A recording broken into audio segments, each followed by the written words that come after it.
Coach, what expectations do you have for your team going into fall camp? The same as always, that we're true to the brand, that we play, that what we say our culture is. You know, I know I'm like a broken record for you guys, but you know, what's the definition of a brand? It's when your image and your identity match. So if we're going to be about the 2-1-0 triangle toughness culture, does that show up?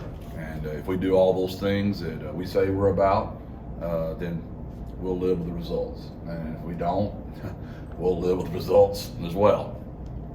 What are the biggest things you have to learn or questions about this team that have to be answered through the next few weeks? I would just say it's, you know, let's assume all the starters come back and win their jobs back. It's just the spots we lost, who's going to take those jobs, the leadership of those single-digit guys. I read something coming into work this morning. Brian Kite said, you know, that player-led teams, how many times do you really have a player-led team?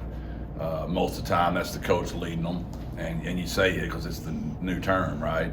Well, who's going to take the place of those guys? So there were some single-digit guys that were great leaders, and that's the sign of a program that's built to last. Do we have the next group ready to step up? Have our coaching staff done a great job of instructing and teaching and preparing those guys to lead? Because what's a leader if nobody follows him? He's just a guy walking on a lonely walk. I mean, he ain't a leader. He's just a lonely, arrogant person. How quickly do you aim to identify the new group of single-digit guys? Does that come together faster when you have these returners? You know, I think these workouts this summer helped us. You know, we got to do 16 of those, so that was very important. Rashad knows they want me to vote sooner in fall camp because media wants to know what number they're going to wear and all that kind of stuff. And as a head coach, that's not high on my list, but if it's high on my leaders list, it needs to be high on mine. So I'd say 2 to 3 weeks into fall camp we'll vote, and that's always, everybody likes to celebrate the guys that get it. They forget about the other 85 that didn't get the number that they wanted, because they're great athletes, and they've been coddled their entire lives. They've been told they're the best in their community their entire lives, and that it's true. And then they get here, and it's very competitive, and sometimes you don't get what you want. And we're in a culture where everybody gets a ribbon, and everybody gets to win. And when you're voting for single-digit numbers, it's pretty obvious who got them, and it's pretty obvious who didn't. Jeff, you got a handful of guys, transfers coming in here that weren't here in the spring. How important is it for those guys to get integrated to the team this fall camp? Yeah, because let's be honest, again, our culture is really what separates us. Those are a lot of close games. And everybody's got talent. It's Division I football. Everybody's got players. Everybody's got great coaches. So it's that locker room. And the top 2 teams are pretty easy to deal with. I spend most of my time with the scout team and the guys that don't get to travel. The bottom third of the locker is where I spend a lot of my time. Because once we get the 2 deep going, the starters, those guys are loving life. They're traveling, they're getting to play, and it all looks great. It is great. So how we incorporate all that, again, it gets back to as built his coaches and our leaders. How do we teach that next group of what we're really about? Because we're unique. We're very unique, the way we do it. We truly are about the team. And a lot of people say that, but we really are. And we won't be right if I don't feel that. And in our first 2 years, we felt that for 2 years.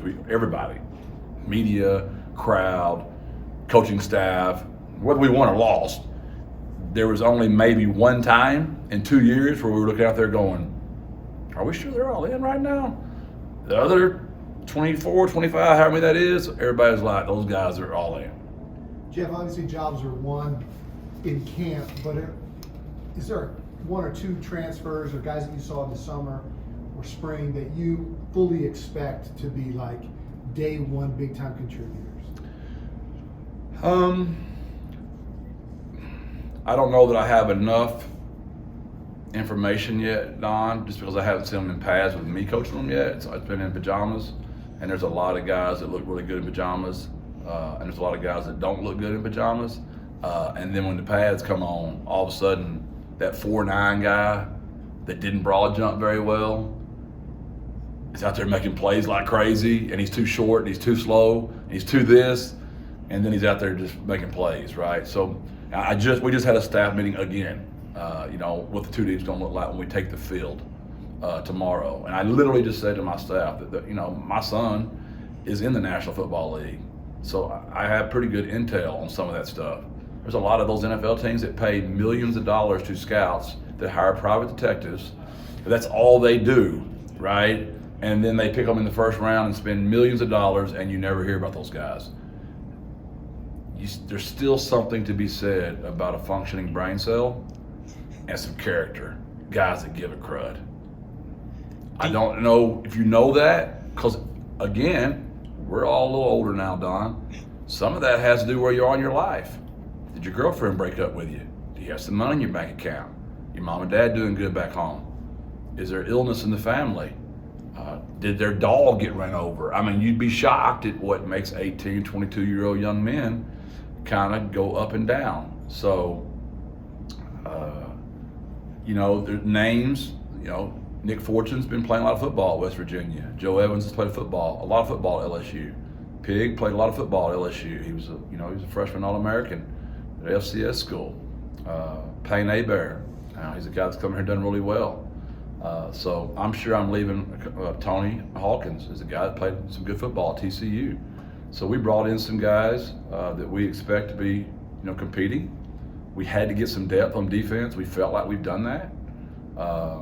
But we've also got a lot of young kids, which is what's unfair in this. Because you talk about the transfers, right? Yeah. And you forget to mention Trey Moore from Smithson Valley. We've got some young kids that we are expecting. Caden Holt. It's time to see some of those guys come on. When you build that day 1 2 deep, do you give a leg up to the guys who have been here before and returning, or what's the philosophy in that meeting? All of that's taken into consideration, every bit of it. The summer workout with Philo, how much stronger did they get? Did they get weaker? Did they gain weight? Did they lose weight? How are their grades this summer? Were we chasing them all summer? Did they go to study hall on their own? Or were we having to call them? All that stuff matters, right? So there's a lot of things, but the most important factor when they're on the field, do they make plays? And that's what's great about the game. And that's where an old coach like me kind of can shed a little wisdom to these young guys. It sounds great. There are guys that go out there in the game and just play differently. That's not the rule. The rule is usually it all stays consistent all year long, but there's always the exception to the rule where a guy goes out there, and literally it happened to me last year. There's a player that I did not think would do anything. I'm like, that guy just keeps making plays. Well, you got to put him out there. You guys didn't seem to have losses other than graduation, NFL, whatever, compared to lots of other transfers. Are you finding, and you have really good players, right? You won the conference. Are you finding that other conference teams or Power Fives with NIL are coming after your guys, and are you having to re-recruit your own guys? I appreciate the question. It's almost like I texted you and asked you to set me up. I needed that question, right? We won't sustain the roster again like we did just because Coach Traylor's giving all these good old corny, syrupy speeches and keeping the locker room together. Our NIL deals have to start getting, and they're moving. They are moving, and we are getting kids more and more and more. And I've said this before, what I love about this place, I don't want my boosters having to feel like they've got to hand out an inordinate amount of cash to kids. I like the thought that if you see a kid out there, you kind of resonate with him, you want to make a relationship with him, and you want him to come to your kid's birthday parties or make commercials for you, or whatever that might be, that kid, and also like even last night, I was at the Salvation Army bowling deal, right? And I saw Frank just out there, intermingling with tons of boosters. And in the old days, I'd be sweating bullets like, oh my gosh, what's going on? There was a rule violation, right? Now, it relieves that burden. If Frank's out there making acquaintances, I have to remind my kids that you better keep the main thing, because those boosters probably not real fired up about helping guys that not getting to play. So you better play really good on that football field so they'll know who you are, because that's going to make them. There are other guys, like I was a walk-on, right? So if I'm a booster and I see a walk-on out there that's got a great attitude, that's having to pay for his own money at school, maybe that's who you want in NIL. So no, we didn't lose anybody. We have a great culture. I did have numerous kids walk in my office and say, Coach, if I got in the portal, I know I would have gotten that amount of money. And here's what I said to them: I'd get in the portal. I'd find out what I could get. And all 6 of them said, Coach, I don't want to leave you. I really want to stay. So probably those same 6 will walk back in next year, and I hope they're saying, Coach, you won't believe this. We've got great NIL deals.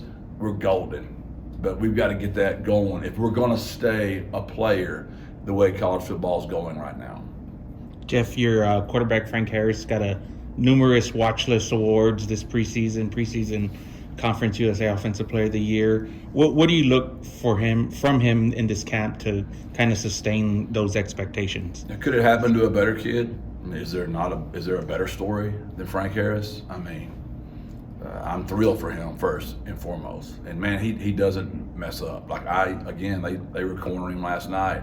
They went straight to the Texas game, right, at the Salvation Army last night. They had him, live in front of everybody, and Frank didn't bite. I mean, he said culture pillar violation. We've got Houston, in 33 days, which I think it was yesterday, whatever it is right now.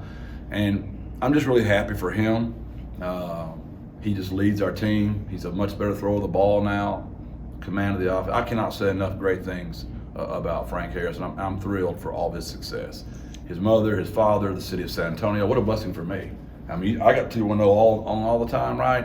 He's got it on his calf. I mean, he loves San Antonio. And I know how San Antonio is. That resonates. I've learned that about this town. They're about this town. And Frank's about this town. So couldn't be happier for him. I know he's not worried right now he's worried about the season and getting this team better. What does he need to do to get the next level to start looking at him this year? They're already looking at him. He's getting to play a lot of snaps and he's winning ball games, and that means something, right? So you got to be careful on that, because you'll get to doing stuff. He's got to be a pocket passer. Oh, he's got to do this. Well, he needs to be Frank. The Lord made him a certain way. Just keep doing what you've been doing, and don't be all those people that decide to get in your head now at this age. Where were they when we got here? When a lot of people didn't want to play.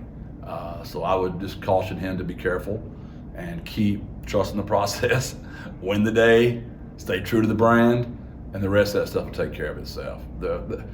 All these kids, if they can play, they're going to get into camp. And when they get into camp, there's going to be a head coach standing right here talking to the media, and it's going to be the same questions, just they make a lot more than we make, and it's really serious up there. Frank and Rashad get a lot of pub and a lot of ink, but you got Zachary, Josh, a lot of Frank's weapons coming back. How important is it to have those guys returning with just the camaraderie between those guys and the chemistry with JT as well? Yeah, I couldn't agree more.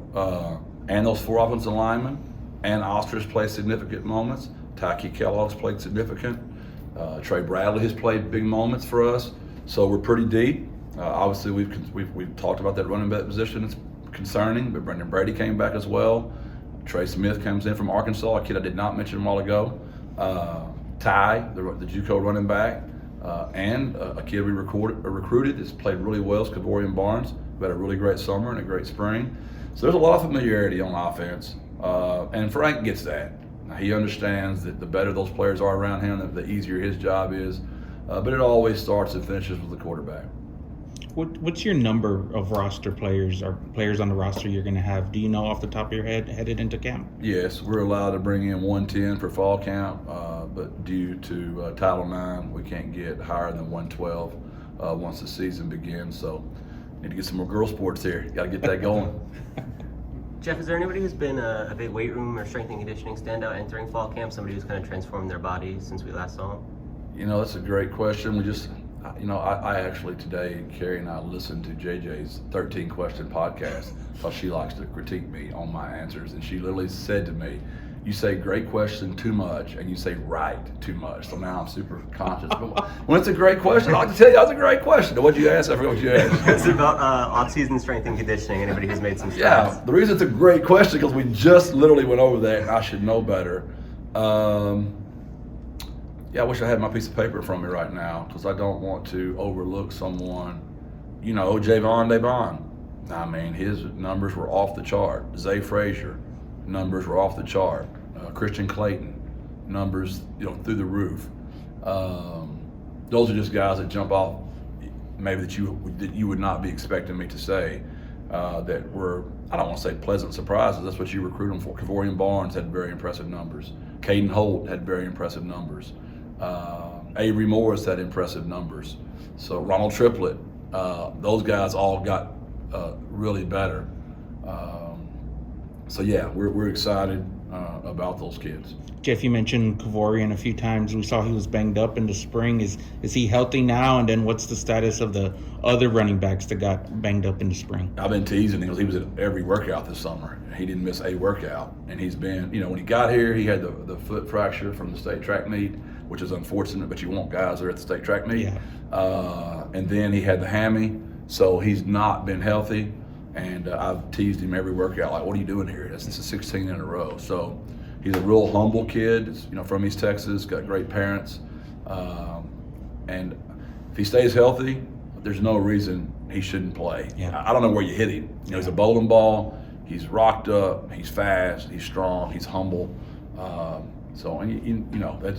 the rest of those kids. Jalen Lott is getting better, but it's still no way he can go.